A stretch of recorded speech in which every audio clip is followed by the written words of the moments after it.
dire qu'il y a quelques informations qu'il faut faire passer et donner à tout le monde sur le problème des arrestations. C'est-à-dire qu'il faut que les gens ils connaissent leurs droits. Il y en a encore quelques-uns et qu'ils ne se fassent pas avoir. Par exemple, un contrôle d'identité, c'est pas pareil qu'une garde à vue. Et une garde à vue, tant qu'on ne vous l'a pas signifiée, ça n'est pas une garde à vue. Et si c'est un contrôle d'identité, ça ne peut pas durer plus de 4 heures à partir du moment, pas du moment où vous êtes dans le commissariat, du moment où on vous a immobilisé dans la rue. On vous a dit pardon, etc., je peux voir vos papiers. Là, la montre, vous la regardez, 4 heures, et on est obligé de vous relâcher ensuite, sinon il y a vice de forme et tout, etc.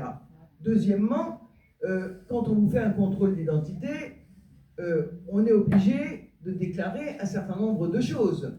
Ils vont nous poser des questions. Est-ce qu'on donne son âge? Oui ou non?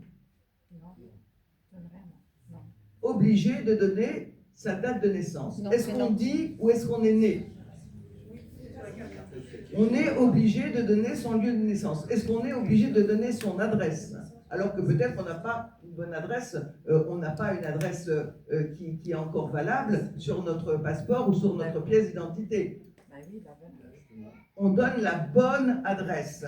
On donne la bonne adresse parce que sinon, de toute façon, votre contrôle d'identité, s'il vérifie qu'il n'y a personne à cette adresse-là, ça peut durer très très longtemps.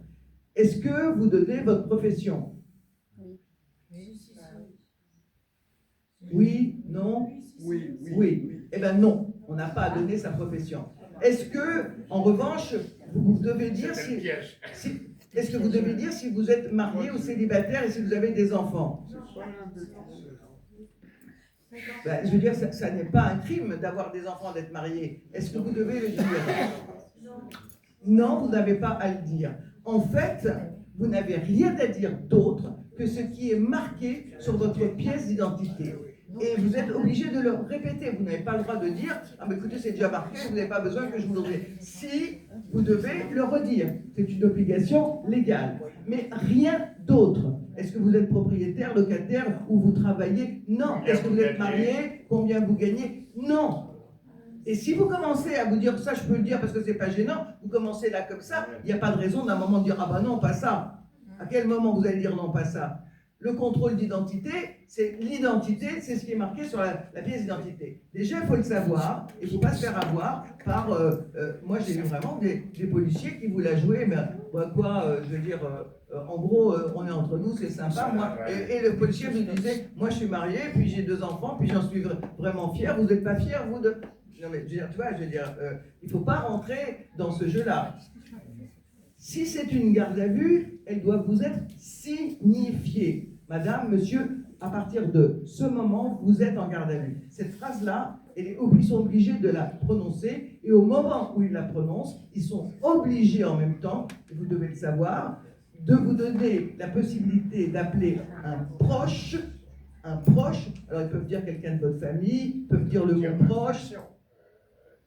Vous êtes en garde à vue pour suspicion de telle infraction. Oui, mais ça peut être tellement vague, je veux dire, parce que, voilà, ils peuvent vous dire un truc, mais ça, je vais y venir après. Mais, en revanche, ils sont vous donner, si vous devez appeler, vous, un proche, vous n'êtes pas obligé de dire qu'en vérité, c'est un militant que vous êtes en train de rappeler parce que vous ne voulez pas faire peur à votre mère, à votre fille ou à je ne sais pas qui, etc. Et que c'est plus important d'appeler un militant qui pourra dire aux autres de prendre telle ou telle disposition ou de venir devant le commissariat vous soutenir, etc. Donc, il faut toujours avoir le numéro de la personne que vous allez appeler si jamais vous êtes en garde à vue. Deuxièmement, vous êtes ils sont obligés de vous dire que vous avez droit à un avocat. Ouais, pourquoi je vais prendre un avocat, ça va être plus long, etc. On prend toujours un avocat et on doit donner un nom et un barreau, même si on n'a pas son téléphone. Vous devez connaître le nom de l'avocat, et je dirais plutôt 2, parce que si jamais le premier n'est pas joignable à ce moment-là, c'est bien d'en avoir un deuxième. Et si jamais vous n'avez pas de nom, vous demandez l'avocat commis d'office. C'est mieux que pas d'avocat du tout. D'accord? Et du coup, l'avocat va venir rapidement et a le droit de s'entretenir avec vous pendant une demi-heure dans une pièce à part, où il n'y a pas de caméra, où il n'y a pas d'autre chose, et vous allez discuter avec cet avocat de ce que vous avez fait ou pas, et de comment il voit les choses et comment vous voyez les choses. D'accord ? Et la troisième obligation de la police, c'est vous donner le droit d'appeler un médecin. Et est-ce qu'un médecin, on peut en avoir besoin soit parce qu'on a des problèmes de santé, qu'on est diabétique, qu'on est asthmatique et qu'on n'a pas ses médicaments, et comme ils ne peuvent pas vous laisser vos médicaments que vous aviez dans votre sac, vous n'avez pas le droit de les prendre, et etc., vous ne pouvez pas, machin.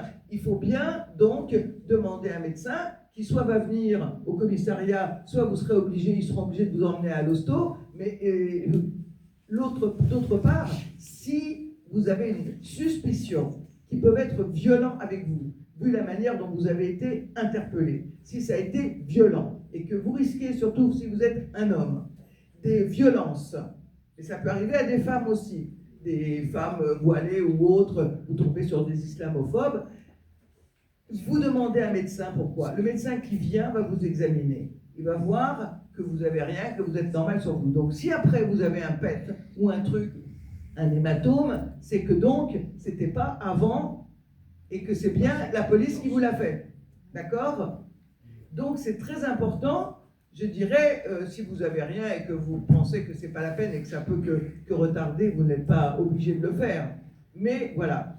Donc quand vous allez à une action, quelle qu'elle soit, que ce soit pour faire un collage, que ce soit pour distribuer des tracts, que ce soit pour une manifestation, il faut connaître ces règles, il faut les dire à d'autres, il faut toujours être habillé de manière confortable, parce que c'est quand même mieux quand on est en garde à vue, de ne pas dire « Ah, j'ai un jean serré, si j'avais su, j'aurais pas mis ça, j'aurais mis ça, etc. » Je vous assure, hein, ça joue vachement, psychologiquement et tout. Et puis, si vous êtes en garde à vue, ça nous est arrivé quand même un très grand nombre de fois, on n'en meurt pas. Très franchement, il faut soit en profiter pour récupérer le sommeil qu'on n'avait pas eu, soit je veux dire, en plus faire des exercices un peu physiques dans la cellule, se répéter des chansons qu'on apprend et des slogans et des choses voilà, je veux dire, des fois vous êtes seul, des fois vous êtes à plusieurs, mais ça peut être un moment qu'on met à profit, de manière à pas se dire oh là là, le temps passe pas, etc., etc. Et puis se détendre, et puis faire des mouvements, etc. Donc, je pense que le plus important, même si vous n'avez pas d'avocat, même si vous ne savez rien, il y a une chose que vous devez savoir. Lors d'une garde à vue, et qu'on vous pose des questions, à part votre identité que vous allez décliner, bien entendu, comme pour un contrôle d'identité, vous n'avez rien à déclarer. Cette phrase « je n'ai rien à déclarer », elle est essentielle. Si vous dites « je ne sais pas », vous êtes un menteur ou une menteuse parce que vous savez. Donc, vous ne pouvez pas dire « je ne sais pas ». « Je ne sais pas » n'est pas une bonne phrase. En revanche, « je n'ai rien à déclarer » est une très bonne phrase. Et ils vont insister. Mais écoutez, à quoi vous jouez là? Vous voulez qu'on y passe des heures? Moi, vous savez, j'ai toute la vie. Si vous voulez passer du temps en cellule, alors que ça pourrait aller beaucoup plus vite, si vous me répondez à mes questions, eh ben, ça peut être terminé. Puis après, je vous relate. Vous ne rentrez pas dans ce jeu-là et dans ce piège-là. Jamais, jamais, jamais. Vous n'avez rien à déclarer. Pourquoi vous n'avez rien à déclarer? Parce que, quoi que vous ayez fait, vous ne savez pas quelle va être la défense que vous allez choisir avec votre avocat. Ça peut être de nier que c'est vous. Ah, on vient vous chercher parce qu'il y a une caméra de vidéosurveillance ou je ne sais pas qui vous a vu faire des graffitis ou coller des autocollants, etc. Vous allez dire oui, c'est vrai, etc. Mais vous ne savez pas ce qu'ils ont comme élément de preuve. Si ça se trouve, vous allez nier. Même si vous savez que c'est vous, vous allez nier parce qu'ils n'ont pas les éléments de preuve. D'accord?